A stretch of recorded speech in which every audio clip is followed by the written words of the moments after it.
All right, so welcome to class 4. I'm glad that we've been sticking around, and I think when I started doing this summer class and started really thinking about the topic, I didn't realize, I guess personally, how deep of a rabbit hole I'd go down into. And I think in the past month I ordered like 6 different books on Shabbat and really tried to think about this from every angle. So I am appreciative of, honestly, the learning experience that I've had to undergo to really reanalyze, Jewish sources, from everything from the Bible to modern sources on thinking about Shabbat. And it's really been an exciting summer project of mine, thinking a lot about this class and, both pre-class and a lot of the questions that I've been talking about. And this really has been one of my main conversation points over the summer for anybody who's had a conversation with me. So I'm very much appreciative of that. So today we're going to do something a little bit differently. So a way to sort of think about this class conceptually, and for anybody who needs the other videos, I decided to finally make a YouTube account. And so I uploaded the first couple classes to YouTube. This will also eventually be on YouTube. Is the first class was a wider philosophy framework of how to think about Shabbat. So Shabbat as a break from the natural order, meaning that just another way to think about this, because I keep thinking of other ways to contextualize it, the whole point of religion and a religious practice at its best is to break us from the cycles of nature that, when left to their own devices, would lead to animalistic behavior in its most rudimentary sense. And so left to its own devices, right? And you can think about this however you want. And this is something I think everybody intuitively understands on some level. The creation and formation of ethics and norms and laws and rules in society writ large has contributed to our ability to be able to interact with each other in a way that isn't an animalistic, the second somebody places a banana, let's say, in the middle of the tribe, everybody goes crazy and fights over it, right? And so the history of humanity, and really I think what religion brings to the table, both in the ancient world and today, is guiding ethics alongside a whole bunch of other things. But for the purpose of this conversation, guiding ethics and norms that allow us to break free of nature and also uplift ourselves above nature. And so Shabbat is the beginning of the breaking from the physical world. No longer are we tied to the constraints of the cycle of the day, the cycle of the month, the cycle of the years. Those are natural cycles. Shabbat is markedly not a natural cycle. There's nothing natural about 7. There's been all these, it was interesting, in the 18 and 1900s, there were all these attempts, this is when the academic study of religion, Judaism, Christianity, etc., started proliferating throughout the universities. And there was this major attempt to actually try to figure out some natural cycle of 7 within either humans or within some natural cycle. And there were all these interesting proposals, and basically none of them got off the ground, because at the end of the day, 7 is a number that is not natural. The second class, we talked about the individual. We talked about intentionality. And then last class, we talked about the environment and things we surround ourselves with. Today, we're going even bigger. And I want to talk about, the title of this class was the social Shabbat. And what I mean by the social Shabbat is, I want to talk about Shabbat today as a social, political, and liberal institution. And it'll become really clear why I want to frame it like this. So I want to start off with an interesting experiment that I was reading about, that I think is fascinating in terms of framing this conversation. So in the 70s, there was this 2 psychologists that wanted to understand moral action and moral intuition. So they wanted to understand why people and when people are brought to do morally good things. And so they decided that they would go to a Christian seminary, and they would get a group of 100+ religious seminary students. So again, these are people that are going into the clergy, that have dedicated or will be dedicating their entire life to the service of God, religion, community, ethics. And they had 2 different variables that they divided these groups into. So for people who are not scientific inclined, I'll hopefully explain this as best as I can. The first variable would be the content of what they were given to read. So you can imagine 120 people. They were split into, at first, 2 groups of 60. And one group was tasked with writing a sermon on a random topic, right? A topic that had nothing to do with morals or ethics, something random. The second group was given the parable of the Good Samaritan. Just for some reminder and background, the Good Samaritan is in the New Testament, right? So not in the Tanakh, but it's in the book of Luke. And it's a parable that Jesus gives about a man who's presumably a beggar or homeless, somebody that needs help. And he's walking through the streets. And all of these people, all of these religious leaders, actually, a priest and then a Levite, pass this person who clearly needs help because they're off to do something else. And finally, a Samaritan. A Samaritan is an ancient ethnic people that were living in the land of Israel. And the Samaritan stops and helps this person. And there's a whole ethic in the Christian tradition about the Good Samaritan, right? We don't have to unpack that because it gets very complex in terms of all of the different social ramifications of that. But the Good Samaritan is presumably a story about the importance of moral activity when somebody clearly needs your help. Okay, one group had that story. One group had a random story. Then they took each of those groups and divided them 50-50. And one half of those groups, they said, prepare this class and listen to this lecture on your topic. And then you have another meeting in the other room. Somebody wants to meet with you. And half of the people they told, but hurry up, you're already a few minutes late.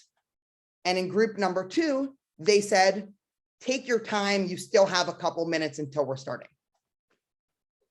What they found in this experiment was, on average, at a rate of about 70% to 10%, the content of what they were discussing, so the ethical story, had virtually no bearing on whether or not a person would act. And what they did, sorry, I didn't explain this part. What happened was, as this person was running to the next activity, they came across a person, very much like in the Good Samaritan story, a person that clearly needed help.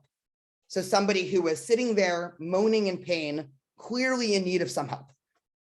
And so you imagine the seminary student having just attended a lecture on either the Good Samaritan or something else, and they were all now moving through a hallway and they come across somebody clearly needing help.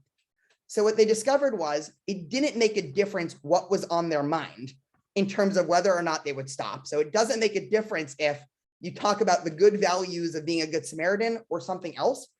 What mattered, according to the psychological study, was whether or not the group was rushed or not. And the way that they contextualized this experiment was that there's a certain luxury, and I'm going to share my screen here because I like the way in which the authors summarize the quote. That is Facebook, that is not the Google Doc. They said, ethics become a luxury as the speed of our daily lives increase. And I thought this was a really powerful line, especially when talking about the social component about Shabbat. Because one of the things, and I think this is an idea that I really want to be in our mind today, there's a certain loss of the ability to think in terms of moral values when we view time as a commodity. And so taking a step back, today in our consumeristic and our capitalistic, I'm not saying these things are necessarily all bad, but in our current culture in America, we tend to view time as another resource, right? Time has a value to it. And therefore there becomes ethics that surround how we spend our time that actually makes it so that we view our time pitted against other resources. When in a religious context, like the story of the Good Samaritan, which is a very good story, and like I think what religious values try to teach us, is that time is not a resource to be spent, but time is the sort of framework or the map in which we do things that are positive. And so I wanted to sort of frame that in terms of Shabbat. I wanted to go over a couple sources, and then hopefully we can have a conversation on why I think that the entire purpose of Shabbat on a social level, right? Again, not on an individual level, not on a community level, that was last week, but today's a universal level, right? The idea of Shabbat, not just and this is where it gets, I think, a little bit radical, but actually, as we'll see in a minute, different Jewish thinkers actually had a universalistic vision of Shabbat. And what I mean by that is even going so far, this is obviously not the case today, but there have been Jewish thinkers in the past that have even gone so far as to say Shabbat should be a universal value, meaning it's not just Jews who should be celebrating Shabbat. Perhaps everybody should be celebrating Shabbat. There's actually a lot of interesting history that I was looking into about the American labor movements and fighting for a 5-day work week and the idea of Shabbat in Jewish and Christian textual tradition. So I have just some quotes here from some famous papers, just to read them real quick so we know what our framework is. There's this famous paper and analysis, The Rise of the Clock, Time, Discipline, and Consumer Culture, talking about how time, once it becomes an objective unit, it becomes a resource to be valued, exchanged, negotiated over. People charge per hour. People hire people per hour. And we're at risk from some sense if our entire life or if our entire framework is through the lens of this consumeristic and capitalistic time is money culture, we're at risk of then valuing other people by how much work they can do in a given time. So if I'm really efficient, if I can lay bricks much faster than my fellow bricklayer, and in an hour I am twice as productive as him, and time is money, and you're hiring somebody based off of time, you're at risk of valuing somebody and reducing their worth to a number, to economics. And needless to say, this is entirely against the ethos of Judaism, which from the foundational value, humans are created in the image of God, right? There's something about humans that is irreducible. Again, in the famous paper, this is actually, I think this is where the term time is money was coined in this book by E.P. Thompson. Sorry, this article by E.P. Thompson. It was sort of an analysis of capitalism. And he says, he frames this more in terms of worker-boss relationship. But he says the measurement embodies a simple relationship. Those who are employed experience a distinction between their employer's time and their own time. And the employer must use the time of his labor and see that it is not waste. Not the task, but the value of time when reduced to money is dominant. Time is now currency. It is not past, but spent. So this is the framework that I think Shabbat on a universal level is stepping in to combat. And I want to say one or two things before we go there. I'll see if there's any questions, and then we can jump into some Jewish sources framing Shabbat as a social institution. This is not to say that Judaism is against the idea of work, and even to some extent, the idea of having an economic system such as capitalism, right? There's way too many people, I think, that want to try to pigeonhole Jewish ideas into any which political ideology. Judaism is capitalistic, Judaism is socialistic, Judaism is Republican, Judaism is democratic. I think when anybody takes an honest view at the span of Jewish sources, it becomes very clear that Judaism is its own framework, and Judaism is not an ideology. Judaism is a way of thinking about the world, because there's about 50 different ideologies within Judaism, and Judaism is at its best when providing a framework for how to evaluate ideas instead of giving you a prepackaged ideology. And so there is a way to view these sources as, see, Judaism is anti-capitalism. I think when taking an honest look, the answer is no, Judaism sees the value in work. And there is a little bit of a capitalistic spirit, if we can say such a thing, to Judaism. There's also a little bit of anti-capitalistic spirit, because Judaism sees when a world that's fully engulfed in economics and fully engulfed in the only thing that's important is material wealth and money and the commodification of other people's time, where Judaism steps in and pulls the brake. And Shabbat is certainly one example. And if we think about the world in which Shabbat arose in, but arguably is still a big problem in the world today, it's the ownership of other people or the ownership of other people's times. Because if there's one meta narrative, and we'll discuss this in a little bit, but if there's one meta narrative in the entirety of the Torah, it's the idea that people should not own people. People should not be worshipped. Only God and universal values should be worshipped to some extent. Okay, by way of introduction, any questions or comments before we jump into some Jewish sources here?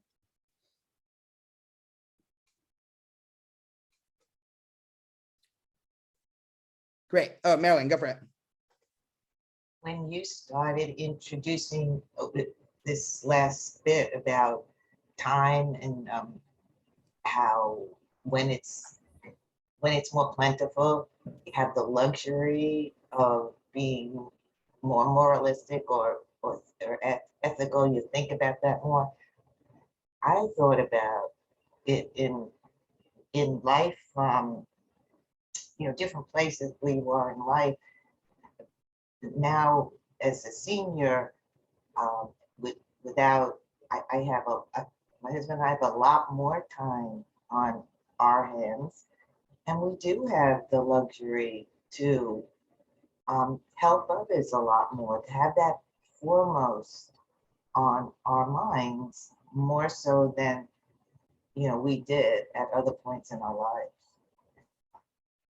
Yeah, I really love that. And I think the whole institution of Shabbat, and I was going to connect this more explicitly at the end, but the whole institution of Shabbat is basically an attempt to force everybody to at least pretend like they have more time, right? There's this idea that we're always rushed, and I don't think is necessarily new. I think it's exacerbated by a technological situation where everybody is basically always working. We always have our phones on us. We always have our email on us, right? There's always more work to be done, which is just, not necessarily a new situation. But if you think about it, if you're a farmer in 800 BCE, it actually might not be the case that there's always more work you could be doing. Like once you reap your harvest, obviously there's things you could be doing with your time. I don't want to paint the picture where, they went home and did nothing. But today we live in such a society where most, at least white collar jobs, there is quite literally an infinite amount of things you could be doing, right? Like no matter what the job is, and people get pulled into that. I think, there's an interesting graph that for all of human history until about 2 generations ago, it was the case that the wealthiest people in society worked the least, which seems to make very intuitive sense, right? If you are the richest person in your medieval village, you have people doing work for you, right? Now that actually is completely flipped, right? And there's a lot to unpack that. I don't want to get stuck on this graph, but now it's the case that if somebody is of a certain monetary value, right? Upper class, upper middle class, there's actually a reverse correlation between vacation or breaks and how much people work. Because quite literally, I think we've gotten sucked into this sort of mindset of always being a rush, always more we can do. And I think at least one aspect of Shabbat is quite literally a slap in the face, metaphorically, of course, but a metaphorical slap in the face to tell you, don't be in a rush all the time. You're allowed to take a day off. And if you're not taking a day off for you, take a day off because there is a social and moral value for this day off. And so when we enter into the sources, I think this will become a little bit more clear. Tammy, can I ask you to read this Exodus 20 source? Remember the Sabbath day and keep it holy. 6 days will you labor and do all your work, but the 7th day is a Sabbath for the Lord thy God. In it you will not do any manner of work. You, nor your son, nor your daughter, nor your manservant, nor your maidservant, nor your cattle, nor your stranger that is within your gates. Perfect. And so this, just a reminder, I think we did this source either last week or 2 weeks ago. This is from the 10 Commandments, round 1. So this is on Mount Sinai. These are the 10 Commandments. Then the book of Deuteronomy is Moses' inspirational, I like to call it Moses' pregame speech before the Israelites cross over the Jordan River into the land of Israel. And this is Moshe basically summarizing what at least he believed to be the important points of the Torah. It's really interesting, actually, when the book of Deuteronomy seems to have contradictions between the rest of the Torah, because Deuteronomy is classically thought to have been a speech given by Moshe, whereas the first 4 books are thought of as, at least traditionally, as verbatim the words of God. So there's a lot of interesting discussions to have there. And Shabbat is actually one of those times where Moshe gives an entirely different framework to Shabbat that before the book of Deuteronomy, we have not really come into contact with. Elaine, can you read Moshe's version of Shabbat? Elaine, you're on mute. Oh, unmute. Okay. Observe the Sabbath day and keep it holy as your God Adonai has commanded you. 6 days you shall labor and do all your work, but the 7th day is the Sabbath of your God Adonai. You shall not do any work. Did we read this already? We did not read this already. Okay, you, your son or your daughter, your male or your female slave, your ox or your ass, or any of your cattle, or the stranger in your settlements, so that your male and female slave may rest as you do. Remember that you were a slave in the land of Egypt, and your God Adonai freed you from there with a mighty hand and an outstretched arm. Therefore, your God Adonai has commanded you to observe the Sabbath day. Perfect. Thank you, Elaine. So I love the brief moment of almost confusion or deja vu saying, didn't we just read this? Because this is almost verbatim, at least the beginning part, with the first round of the 10 Commandments. The one noticeable difference in the beginning, by the way, just as a brief tangent, is in the first part, it uses the word zachor, remember, and in Deuteronomy, it uses the word shamor, right? So this lends itself, there's a rabbinic statement that, right, the rabbis are confused by this and say, well, which was it? Did God say to remember the Shabbat or to observe the Shabbat? So the rabbis say, well, God is able to say zachor v'shamor b'dibor echad, right? God can say both things at once. This line actually gets captured in Lecha Dodi, right? The Kabbalistic poem that we start Kabbalat Shabbat with. But moving alongside this, the questions that virtually screams out to all the commentators here are, it seems like Moshe is making up a new reason for Shabbat, right? If you read the book of Exodus and you read the book of Genesis, why do we celebrate Shabbat? We celebrate Shabbat because God created the world in 6 days, and on the 7th day, God rested. And we are copying God in imitating that rest. And there's all these philosophic ideas, and this is everything we talked about the last couple of weeks, right? People need rest, rest needs to be created, right? All of those ideas are great.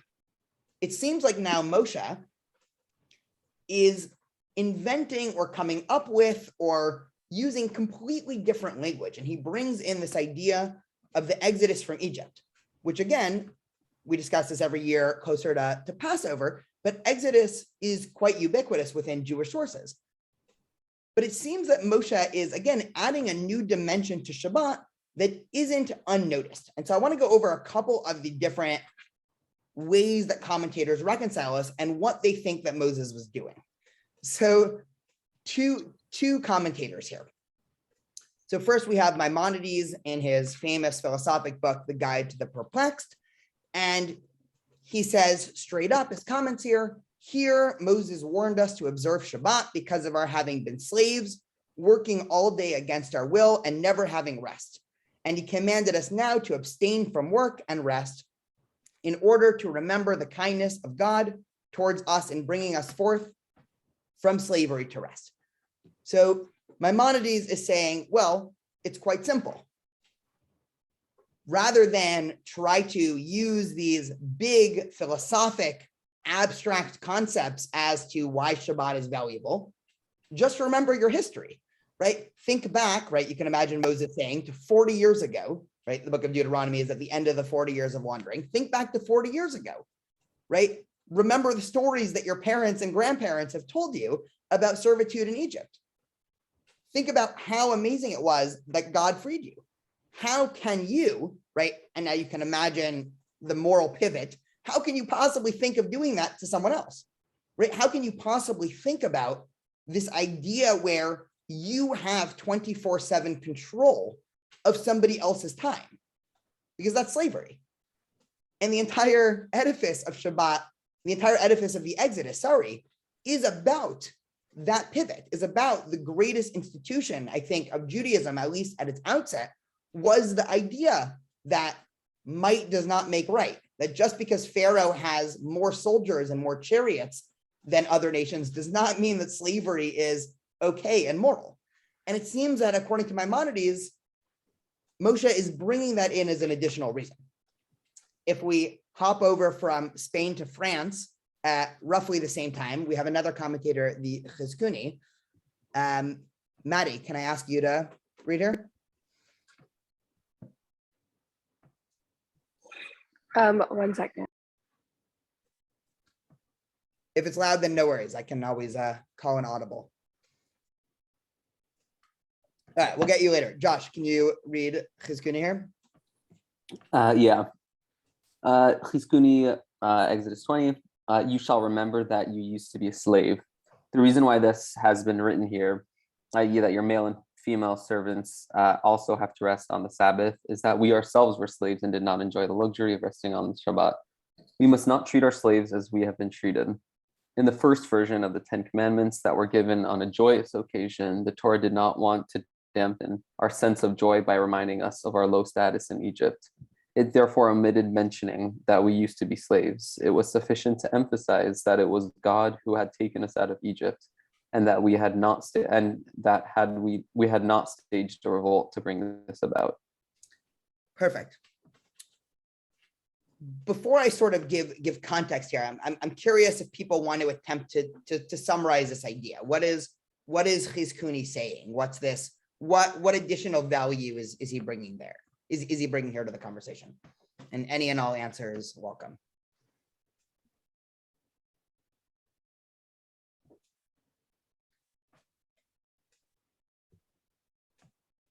And if there's no good comments and arguments, I'll have to have a argument with myself here, because it's a really strange comment, because he's basically he's saying a couple things that immediately struck me as strange when I read this comment. One, he's saying, well, the Torah didn't want to mention the Exodus from Egypt because that would be a bummer. It's strange for two reasons. One, it's strange because we mention the Exodus basically every time we get a chance, in every single holiday, right? There's actually a mitzvah to remember the Exodus every single day. Two, if anything, the Exodus should be an opportunity for joy, right? So it's a strange comment, but he's dealing with this tension. Again, he's dealing with this fundamental question of how can it be that the Torah basically didn't have this reason in Genesis and Exodus, and Moses created this reason. Then he says he brings in the moral dimension of the idea that, again, what we just talked about, very similar to Maimonides, and then the way that he concludes, I think, is extremely deep and pivotal, right? He says that we're trying to emphasize this new idea. This idea that if God didn't take us out of Egypt, we still would have been there, right? We say this during the Passover Seder every year, right? This isn't news to us, right? As people who have read the Haggadah, we're used to this idea. But the application of this idea to Shabbat is a radical idea.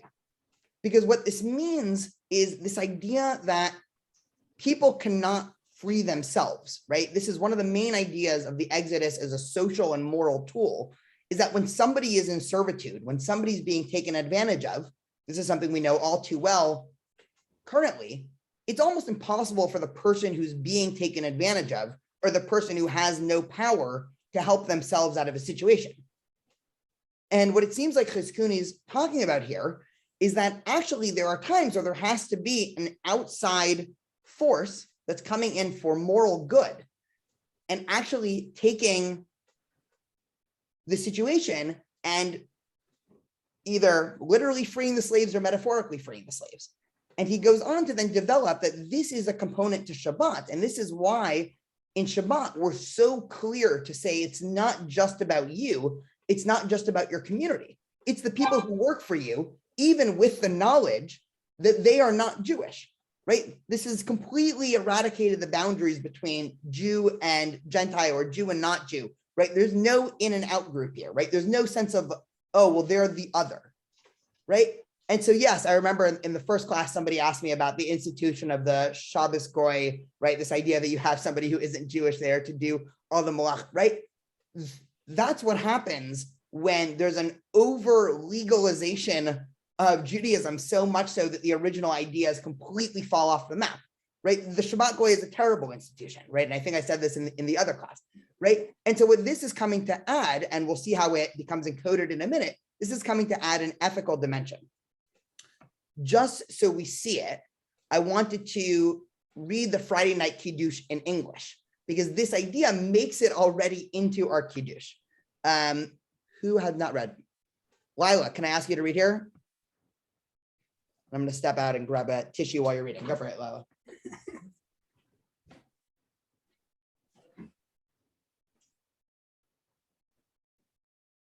Blessed are you, Adonai, our God, ruler of the universe, who made us holy with your commandments and favored us, your holy Shabbat in love and favor. You gave us as our heritage a reminder of the acts of creation, for it is first among the days called holy, a reminder of the exodus from Egypt. You have chosen us to serve you and set us apart from all other peoples, your holy Shabbat with love and favor. You have given us as our heritage. Blessed are you, Adonai, who makes Shabbat holy. Awesome. Thank you, Lila. So in the Friday night Kiddush, we combine these two ideas, right? We have this idea that we've been talking about for weeks, this idea of it's a part of creation. Shabbat's the acknowledgement that there's more to the physical world, right? It's an acknowledgement of the metaphysical, makes room for God and all other, right? The value of ideas. Our Kiddush does something incredible. We just connect these two ideas, right? Like we take these two ideas that are completely different, right? Is the reason why we celebrate Shabbat because of a religious, theological value of trying to imitate God? And is it about the self? And is it about philosophic introspection? Or, and this is, again, of course, a false dichotomy, but or is Shabbat a social political institution, much like the Exodus from Egypt, that is teaching us this ethical value based off of our past experience, right? Maybe, according to one read, it seems like according to Moshe's summary of Shabbat, Shabbat is just a weekly Passover, right? Shabbat is Passover light, right? Every year we come together for many hours during the Seder to talk about how we were slaves and we were freed, because one of the dominant ethics of Judaism is this idea of the freedom for us, but really all people, right? So Moses is trying to suggest, well, maybe that's, Shabbat is a weekly Passover, right? And our tradition takes these two ideas and molds them together so that it's actually really hard to understand what's going on here.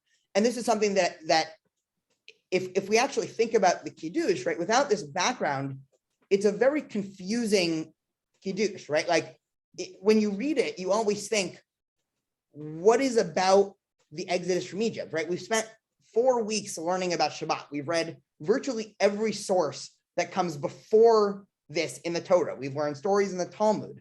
We've learned a whole array of stories, and never once have we heard about the Exodus before. And our tradition basically takes this social idea and just inserts it into our appreciation about Shabbat.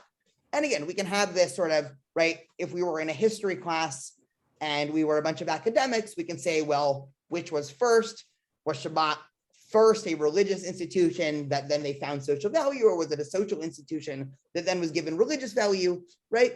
The answer from a Jewish traditional sense is it's both, right? Just like the idea of Zachor, Shamor v'Zachor b'dibor echad, right? The fact that God is able to basically say two different things simultaneously, Shabbat is able to encompass these two really disparate ideas at the same time. And so Rabbi Jonathan Sachs here summarizes Shabbat. He says, our Shabbat is a religious institution, a memorial to creation, the day on which God himself rested, but it is also and essentially a political institution. Shabbat is the greatest tutorial in liberty ever devised.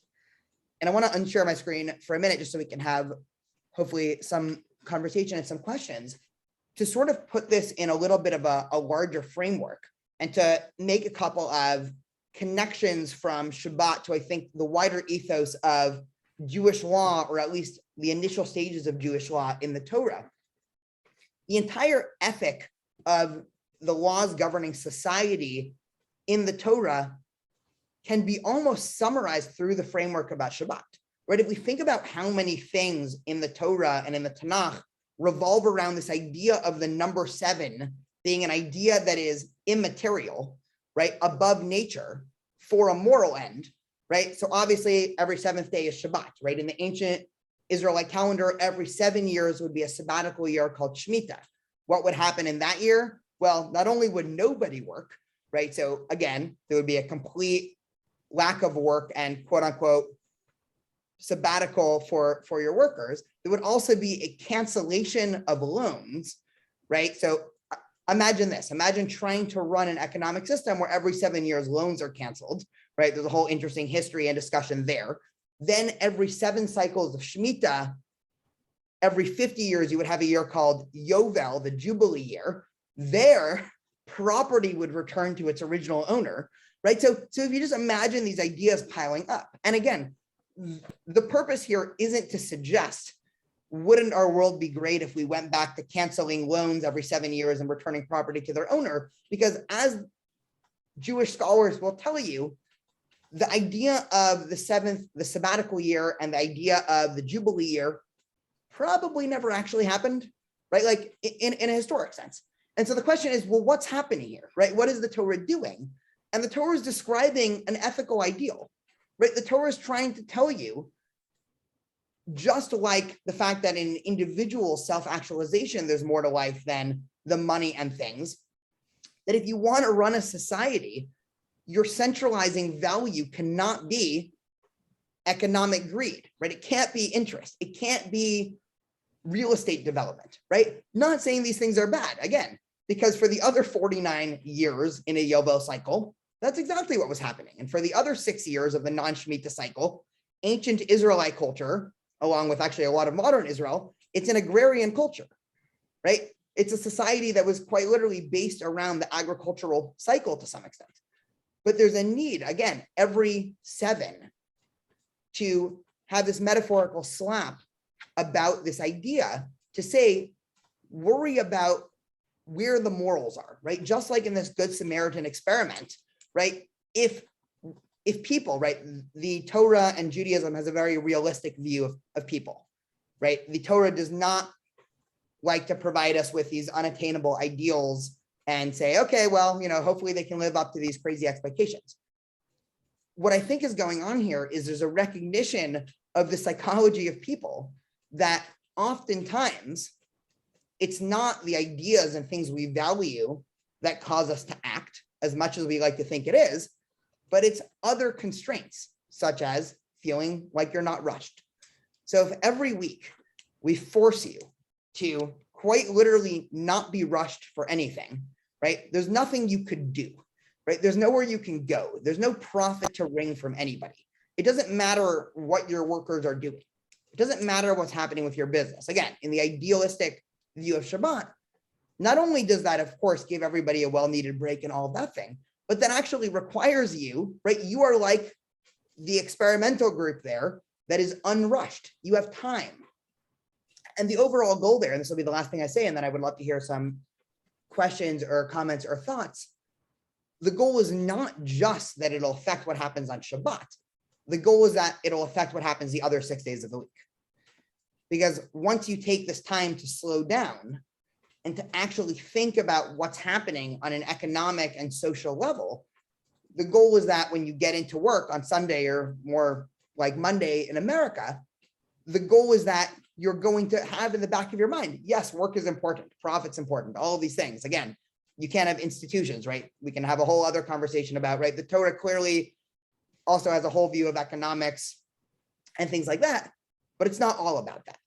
So I'm going to take a pause, and if people have thoughts, questions here, and then we have a couple more sources, but I wanted to open the floor for a minute. I think in today's world, maybe not as Marilyn had said, because we're in the retirement mode for those that have retired, but those that are still either students or working or whatever, we are in essence slaves to time. And so for me, the analogy is, I want to go back in time and think of myself as a burdened mother with 4 children and the responsibilities of working within community, building community. In a sense, there's a certain aspect of I'm a slave. I don't see it as a negative, but I'm a slave to the time that I'm living in. And for me, when Shabbat came, even though it was still working for us, it still was a period of time in which things were different. There was a sense of what was Shabbat. It wasn't that I was not still a slave, okay, or the slave mentality, but there was a separation from what happened the rest of the week and moving into moments that separated what was happening on Shabbat. So I think the analogy of being a slave, or, being slaves, and that we were then free. And what was freedom? Freedom so that we could praise God. Because being a slave, the rush of every day makes it, although in traditional Judaism, men pray, or men and women pray 3 times a day. So they do stop and they do pray. That's not part of our world that we know it. But in terms of separating our lives between the rest of the week and Shabbat, we have the ability to make ourselves feel like we're not slaves. As retired people, it's a little bit more challenging because we're not on the same train. Yeah, no, I actually really like that analogy, because there's a deep irony, and I've been really trying to unpack the psychology behind this. It oftentimes feels like, using this slave-free metaphor, there's oftentimes this default assumption that having zero constraints allows you to have the utmost freedom, because you'll have the most creativity and you'll have the most ability to innovate. And it actually turns out not just in a Jewish sense, but it just seems like in a sociological sense, that just doesn't seem to be true. That if there's no constraints or any, just even a very rudimentary example, right? I'm just always thinking of psychological experiments. They've done these experiments with 4th and 5th graders where they've taken, a bunch of different groups, and they put 20 4th graders, right? You can imagine, right? I'm sure this would work even better with, high school students. You put them in a room and you say, have fun for 3 hours, go as crazy as you want. And they all look at each other like, nobody has any idea what to do. And then 2 people pull out their phones, and then, someone takes a nap, right? Like, versus even just the slightest bit of constraint. Okay, you guys are on team red team, you guys are on team blue team, and the goal is whoever could collect the most paper clips, right? Like a stupid constraint. And all of a sudden, right, there's fun and there's innovation, and there's people that are trying to order paper clips on Amazon, and people that are running to the next room. And like, there's a certain ability and necessity of rules to some extent to actually allow you to be free. And I think that Shabbat, in some sense, is really trying to come in with this idea, right? Like, it seems like the most restrictive idea, the fact that one day out of a week is separated, right? The idea of Kodesh in Judaism quite literally just means separated, is separated for something, right? What that something is, right? Again, it depends on your practice, right? So some people, that separation is the full 39 laws of Shabbat with the Talmud, right? We've discussed this a few weeks ago. For other people, it's the slightest bit of separation. Maybe I'm not going to go on social media. I'm not going to read the news today. I'm not going to do whatever that is. And putting that one constraint actually allows you to innovate, to actually, think about how you want to spend your time. And so, yeah, I really like that comment, Elaine. Other thoughts, questions, comments? Yeah, go for it. Oh, Me? hey, one. Yeah. Oh, hi there. I just saw a hand up. I didn't see who it was. Oh, okay. I love your theory. It just seems to me, why is this just for the Jewish people? I mean, it's a great idea. It's like you're talking about a political, social idea. Why would God create a world where only the Jews are going to be doing this thing? Yeah, it's a really great question. I promise I didn't plant you in the crowd. It is where I wanted to go next, because a lot of Jewish thinkers actually struggled with this idea.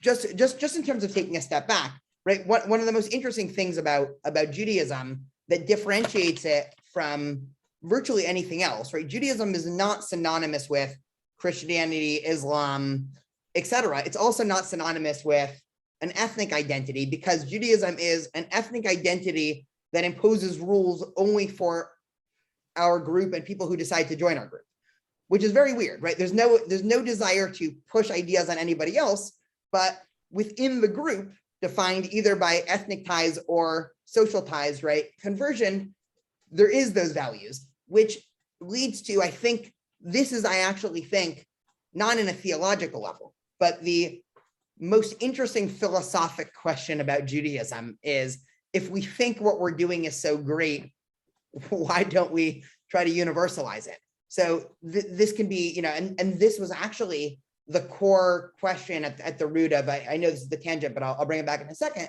The Rambam, or Maimonides, who wrote the most famous Jewish philosophy book, Guide to the Perplexed, one of the things that Maimonides tried to do quite famously was apply Aristotelian philosophy and the best of Greek thought to the Jewish tradition.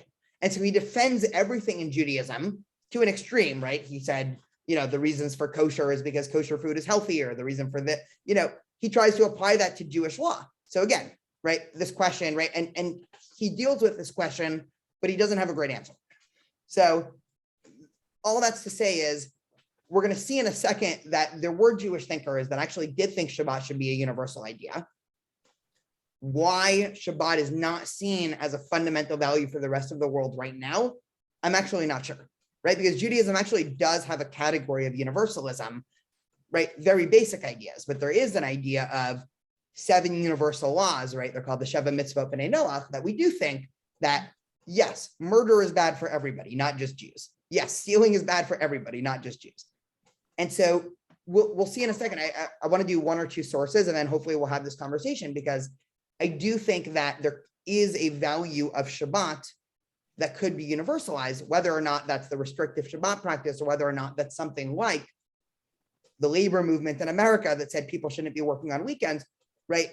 There, I think it gets a little bit more complicated. So let me share my screen one more time.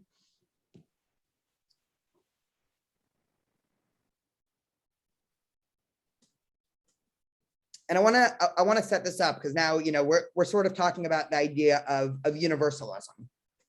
And whenever you want to talk about universalism in Jewish tradition, you have to go to Isaiah first, because Isaiah was the great universalistic thinker of the ancient Jewish world.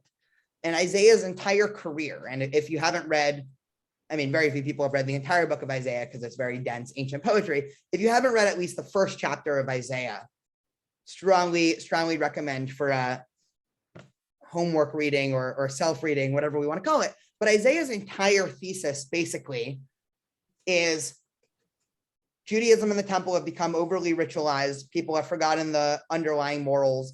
Therefore, God hates your sacrifices, right? He has this very powerful idea that when you bring offerings to the temple, God is abhorred and God is vomiting, because he doesn't care about, the smell of roasting flesh. He cares that you help the orphan and you help all of these groups of people that need help. So what's interesting is that Isaiah seems to, right? He was an anti-ritual guy, right?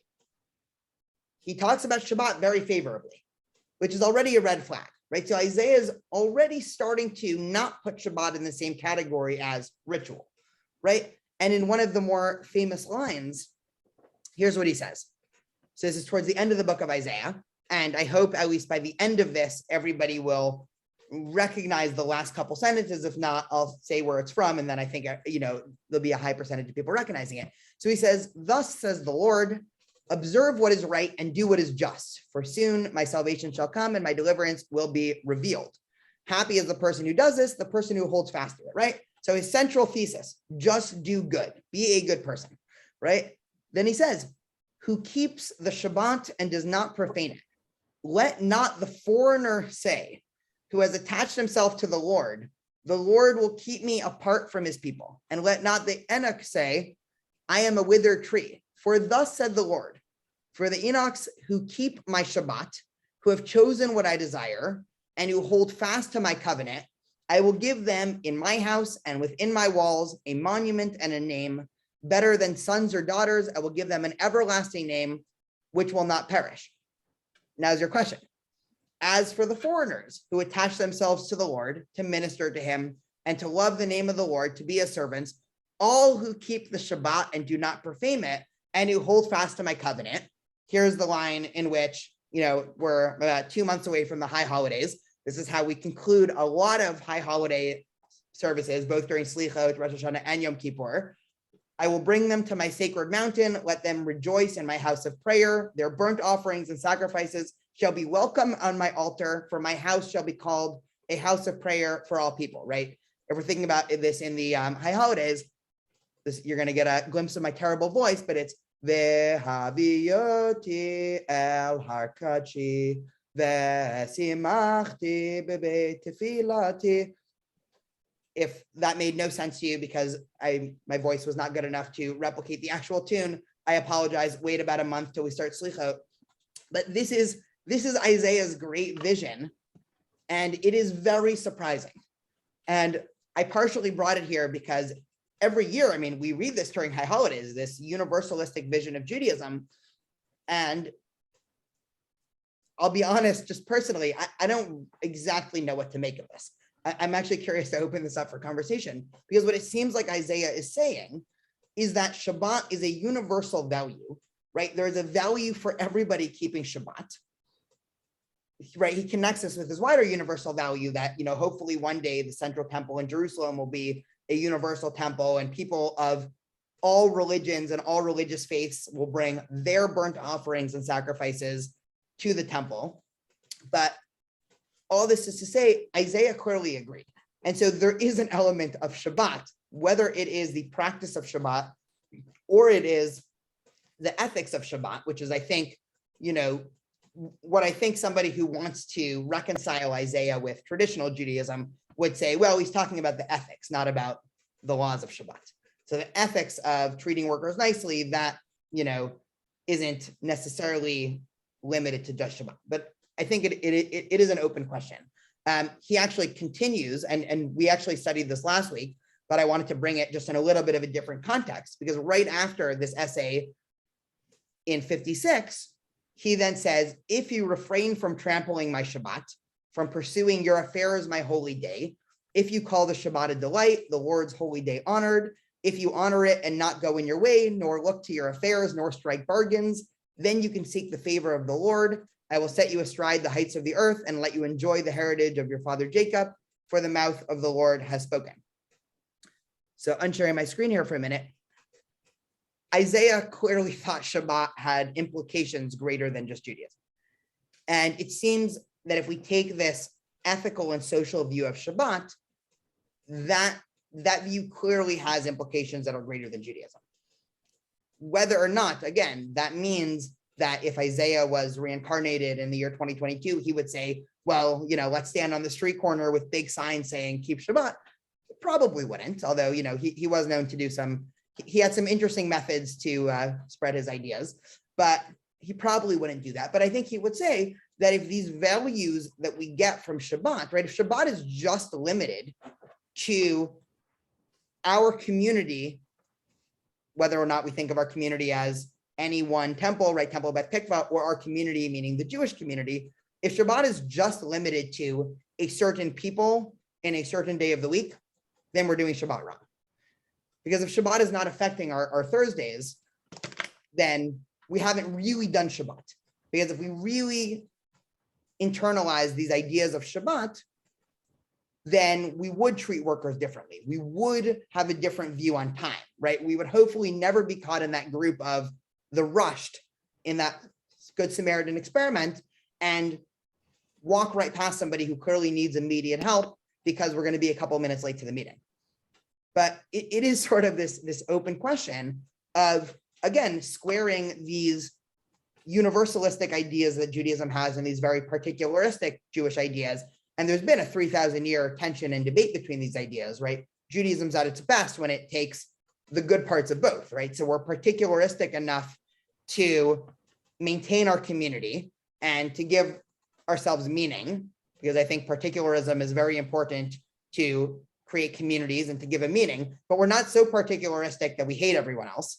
And we're universalistic enough to realize that we have to help the rest of the world without our universalism becoming so vague to be, nothing matters, everything's the same, right? who cares if I do it right? Because there's also a fear in going too far there. So that is the great sort of universalistic vision of Shabbat. I just want to do one or two more sources and then we can open it up into conversation, because I think Abraham Joshua Heschel summarizes it quite nicely, like he does with a lot of things on Shabbat. And again, another book recommendation. I think I recommended this in the first class, but this is the most famous book on Shabbat ever written. So it's definitely a good read. So he says, one who wants to enter the holiness of the day must first lay down the profanity of clattering commerce, of being yoked to toil. He must go away from the screech of dissonant days, from the nervousness and fury of acquisitiveness and the betrayal in embezzling his own life. He must say farewell to manual work and learn to understand that the world has already been created and will survive without the help of man. 6 days a week, we wrestle with the world, wringing profit from the earth. On the Shabbat, we especially care for the seed of eternity planted in the soul. The world has our hands, but our soul belongs to someone else. 6 days a week, we seek to dominate the world. On the seventh, we try to dominate the self. There are many who have acquired a high degree of political and social liberty, but only very few are not enslaved to things. This is our constant problem: how to live with people and remain free, how to live with things and remain independent. And so it's this idea, it's this wider philosophy on how to relate to everything, from objects to other people to time, that if it wasn't for an institution such as Shabbat, right? I don't think Shabbat is the only answer, but if it's not for some such social institution, we're at risk of everything just becoming about money and objects and value. And that leads to a society where people are of different worths, right? That leads to Pharaoh's Egypt, right? That leads to societies today where people are judged according to how much money they have, how productive they are, as opposed to a society where the value of people is inherent and not based off of something that they actually do.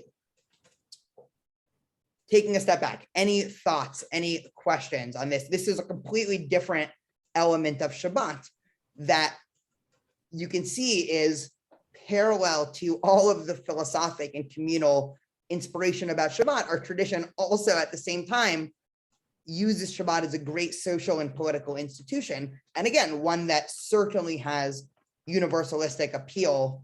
And I think the last thing I'll say is, I think actually the first class I mentioned this, but one of the funny or interesting phenomenons is the number of articles I've read in the last 10 years by somebody in Silicon Valley saying, we should take this Shabbat idea. This is a great idea, right? Because again, a society that's so deep in work, and especially a society, a technological sector where, again, if you work for a tech company, you probably always have tech on you, right? So a society there basically saying, these ideas don't seem so bad, right? It actually seems like some constraints might actually make us freer. Some constraints and some forced pausing of time might actually make us realize that we have more time.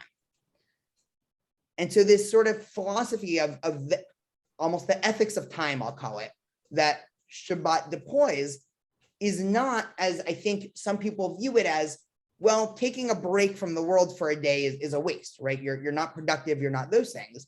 But on a societal, on a moral, on an ethical level, I think it can actually make us more productive, because you actually take that step back to introspect on what you're doing, as opposed to being so caught up in the day-to-day where you're always playing catch up to something else.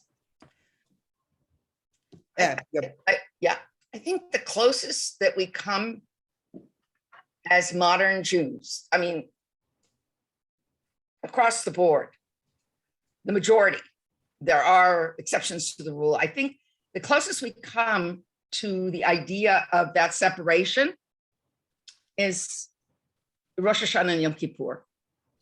It's not Shabbat, because we don't revolve our lives around the weekly calendar. We revolve ourselves in terms of the Jewish calendar for those, and Passover, and Pesach. And it's never for the week, it's for the one night of Seder. So I think it's very difficult, except for those highlighted holidays to then generalize on a weekly basis of how to make something holy and separate. It's there. We understand it because we've done it. I mean, if we're at all aware that we're a part of the Jewish people and the Jewish experience, then we are certainly aware of what it is to separate for these specific holidays. And many times it's not even on the date of the holiday, but that doesn't matter. The idea is that there is this sense that this is a separate experience. And so many times when the non-Jew comes to our Passover Seder, they're in awe. Or go to a bar mitzvah.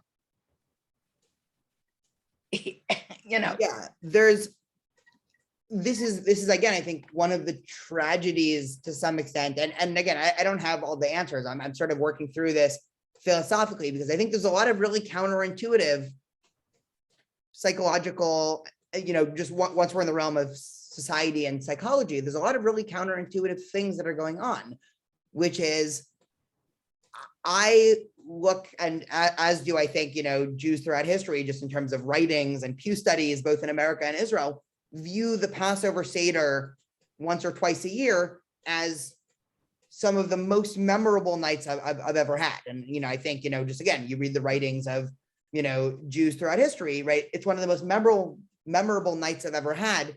Yet if you told me that a day in November, I would have to have a Passover Seder, I would go crazy. I would say, well, what do you mean? I have to sit down for 5 hours in November and eat this food that I don't particularly love and read the story again that I, at this point know basically by heart.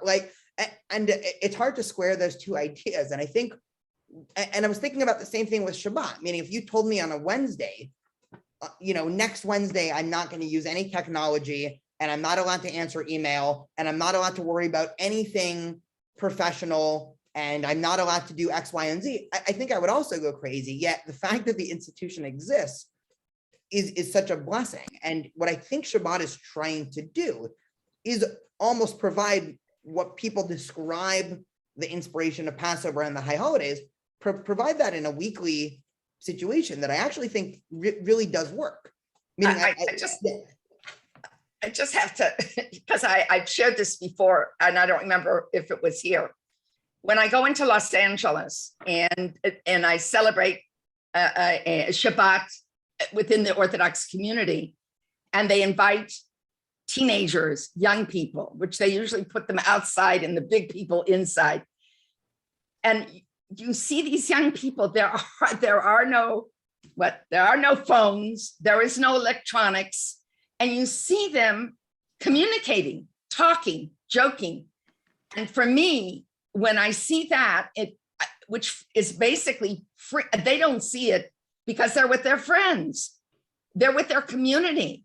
And to see these young people in dialogue without the electronics, and if you would try and get kids that are not within that community or that are not observant to do that, they would think you're crazy. Yeah, and it's the same thing. I mean, the way that people talk about summer camp, right? Right. Summer camp is the great, religious, the great institution of American Judaism from all denominations, from Orthodox to Reform. And again, if you described it to somebody who didn't experience it, right? Like telling a bunch of high schoolers, we're going to take away your phones for a week. You're going to live in the middle of nowhere. There's not going to be any TV, right? Like all the things in which you are doing on a daily basis that people at least will claim to tell you they enjoy doing. We're going to take all of those away and force you into all these situations that are anxiety inducing, are going to put you through things that seem right. It's like the difference between type 1 and type 2 fun, right? Like, the most rudimentary way to explain this is there are a whole host of things that you do that while you're doing it, you're thinking, this is crazy, this is too hard, this is dangerous, why am I doing it? I hate this. And then you remember it as your fondest memories. And then other times where in a given moment, if I'm doing something, I spend a lot of time on social media and answering email. And if you stop me at any given second where I was responding to an email or writing on Facebook and you said, is this really what you want to be doing? I would say like, yeah, I'm doing it. But then when I look back on my week, those moments they're not valuable. Go for it, Marilyn. Well, what Elaine said, I thought I'd share this with the group. Just before your class, we listened to a very powerful interview where Rabbi Feinstein was interviewing a very prominent social scientist by the name of Jonathan Haidt. It's recorded and it's available to, you can listen to it if you'd like. I'll be sent a link because we're registered with this group, and I could send it out to anybody who wants, but it just hits so close to home to what Elaine said. He said that children in our modern times are being deprived of certain things. They're being deprived of not having enough playtime with their peers. And that's for various reasons. And also to keep your children off of social media until at least age 15. Yeah, I 100% agree. And I think more and more people are starting to agree. And that was only two of the two, because I'm always focused on my grandchildren. So but really his main point, and he's famous for an article he wrote in the Atlantic about, he called it something about the tower, that we're in the realm of the Tower of Babel. mm-hmm. And what he means by that is he feels as if the Tower of Babel occurred yesterday, and we are experiencing it because people have forgotten or are unable to communicate with each other.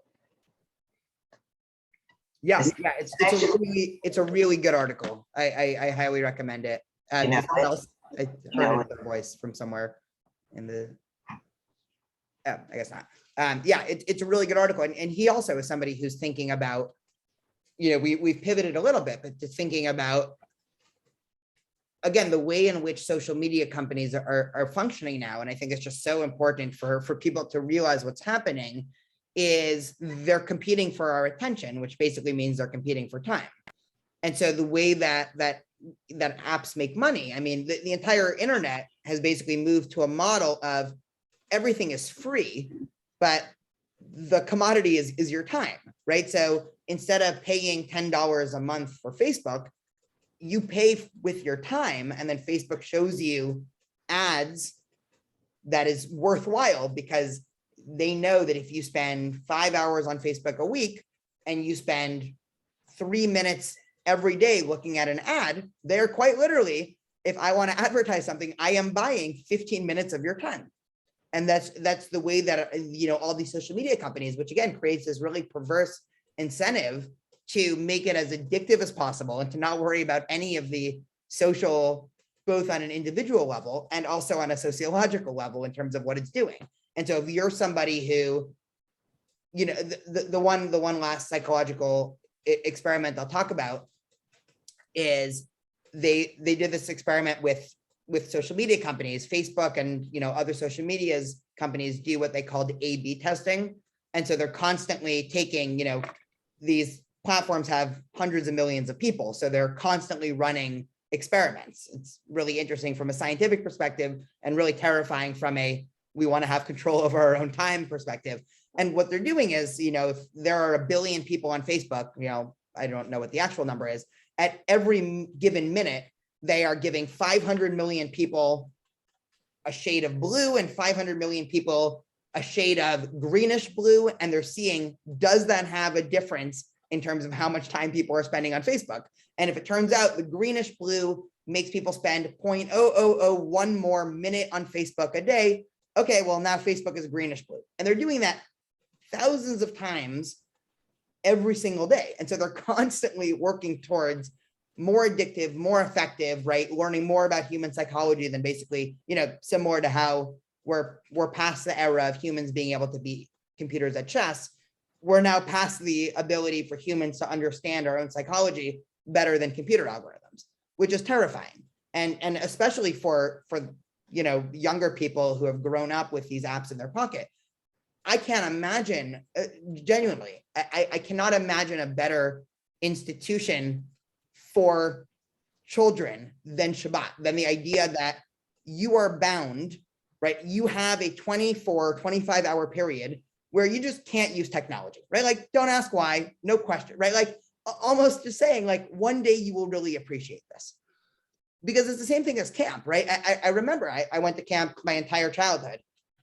And I remember it was, everybody was so upset on that first day of camp when the counselors would come into the bunk and say, okay, everybody give us your iPads or iPods, right? This is before smartphones, but give us your iPods, give us your laptops if you have any. And it would basically, be this time where everybody would have to, unload, their Game Boys and all of these devices that they had. And, there'd always be the kids that would sneak them under the pillow. And then they'd of course get caught the next day because 8-year-old boys are not very smart at hiding things. But we always thought of this as, this is terrible. Why are they doing this? But like looking back, of course, I'm happy that that happened. So yeah, I think it's really scary to think of a world in which you have these apps and you have these companies that are unregulated. And when I say unregulated, I don't mean that the government is necessarily the answer, because that's for sociologists and people much, more attuned to that than I am. But we can self-regulate it in our community. And that's what Shabbat is to some extent. And that's what summer camp is. And that's what all these institutions, it just has to, it has to happen, which again, just in terms of summarizing, I'm happy to stay here, but just for people who want to officially leave, because I got a couple of messages, people have to go.